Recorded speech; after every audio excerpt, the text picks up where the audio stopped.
यदि आप स्थिर हैं, शांत हैं, तो आप आपकी आत्मा को देख, सुन और समझ पाओगे।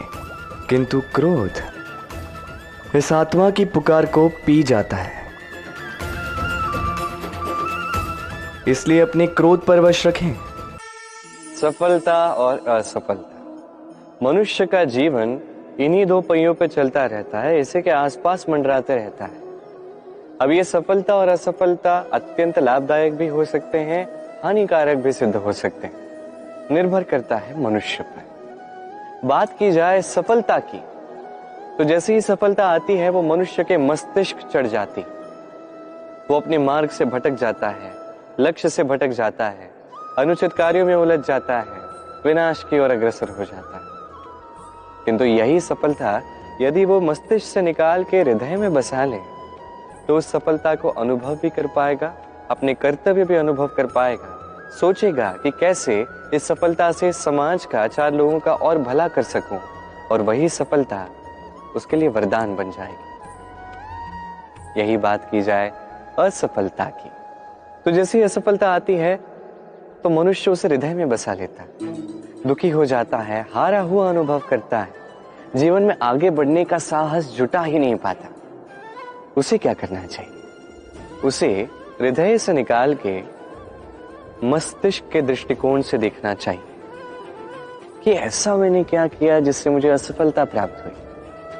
स्वयं को सुधारना चाहिए, तब यही असफलता उस मनुष्य के लिए वरदान सिद्ध होगी और अगली बार सफलता उसके पास अवश्य आएगी। तो स्मरण रखिए, सफलता और असफलता आपके लिए लाभदायक भी हो सकते हैं, घातक भी हो सकते हैं, विध्वंसकारी भी हो सकते हैं। निर्भर आप पे करता है कि आप क्या मस्तिष्क से देखना चाहते हैं, क्या हृदय में बसाना चाहते हैं। इस सत्य का मूल्य कहीं अधिक है, इतना अधिक है कि कई बार बड़े से बड़ा धनी भी इसका मूल्य चुका नहीं सकता। वहीं बात की जाए यदि मिथ्या की, तो इसका मूल्य बहुत छोटा है, बड़ी सरलता से इसलिए मिथ्या सब में बिक जाता है। आपका कर्म सत्य कहूं तो ये नहीं कि आप सोचते रहें कि लोग आपको क्यों नहीं समझ रहे, आपके सत्य को क्यों नहीं समझ रहे। आपका कर्म है अपने सत्य के साथ खड़े रहना, सत्य के साथ चलते रहना, क्योंकि सत्य भी उन्हीं के पास आएगा जो सत्य को खोजना चाहते हैं। अन्यथा अधिकतर लोग मिथ्या में ही प्रसन्न हैं। आप कर्म करते जाइए, अपने सत्य के साथ आगे बढ़ते जाइए। सत्य अधिक समय तक छिपा नहीं रहता, संसार के समक्ष एक न एक दिन अवश्य आएगा। ये आम का पौधा है और बड़े जतन के साथ मैंने इसे उगाया। पहले बीज बोया, तत्पश्चात सींचा, तत्पश्चात अंकुर बना, फिर दिन प्रतिदिन मैंने जल दिया। धीरे धीरे इसके पत्ते निकल आए, फिर इसने पौधे का ये रूप धारण किया। अब ऐसे ही यदि प्रतिदिन मैं इसकी देखभाल करूंगा तो निश्चित रूप से इसका तना और भी अधिक दृढ़ होगा, निश्चित रूप से एक विशाल वृक्ष में परिवर्तित होगा, जिसकी डालियां निकलेंगी, जिसमें मुझे मिलेंगे मीठे स्वादिष्ट आम के फल। अब आम तो सभी को प्रिय है, सभी को खाने होते हैं, सभी को अच्छे लगते हैं, किंतु आम पाने के लिए पहले आपको पौधे का ध्यान तो रखना होगा। यदि आप पौधा लगा के भूल जाओगे तो उस पौधे का क्या होगा? उसका तो अस्तित्व ही मिट जाएगा, है।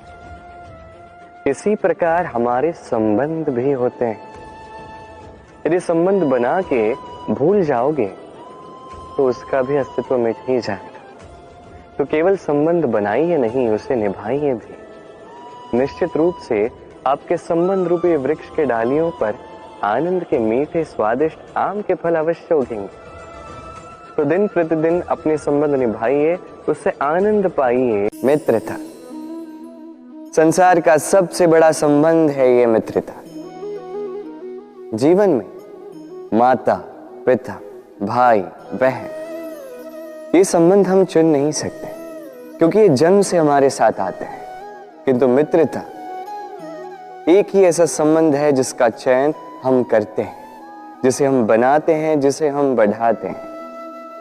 तो इस मित्रता पर गर्व कीजिए।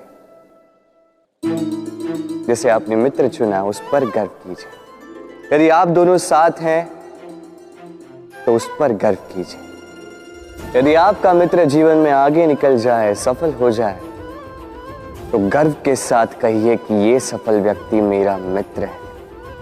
यदि आपका मित्र किसी कारणवश पीछे रह जाए, किसी विपदा में फंस जाए, तब भी गर्व के साथ खड़े रहिए और कहिए कि ये मेरा मित्र है।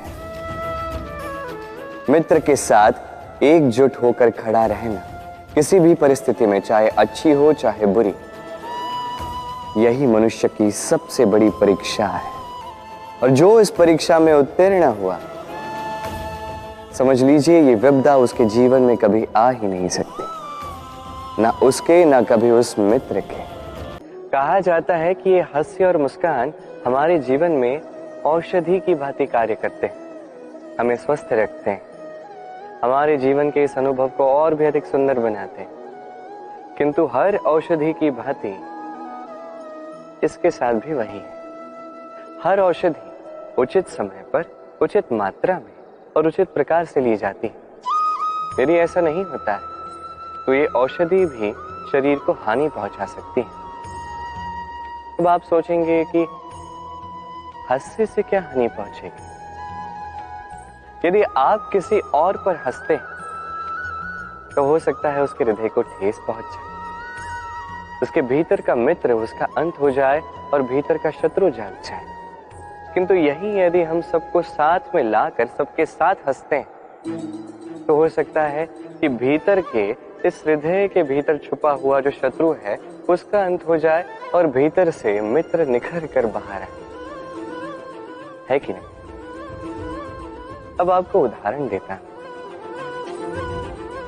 जब द्रौपदी दुर्योधन पर हंसी तो वो महाभारत का कारण बनी। किंतु यहीं जब पार्थ और माधव साथ बैठकर मुस्कुराए तो धर्म की स्थापना हुई। अब आप क्या चाहते हैं? किसी पे हंस के उसे ठेस पहुंचाना चाहते हैं या सबको साथ में लाकर, सबको साथ में हंसाकर सकारात्मकता फैलाना चाहते हैं? निर्णय आपका। आइए और मेरे साथ प्रेम से कहिए, राधे राधे।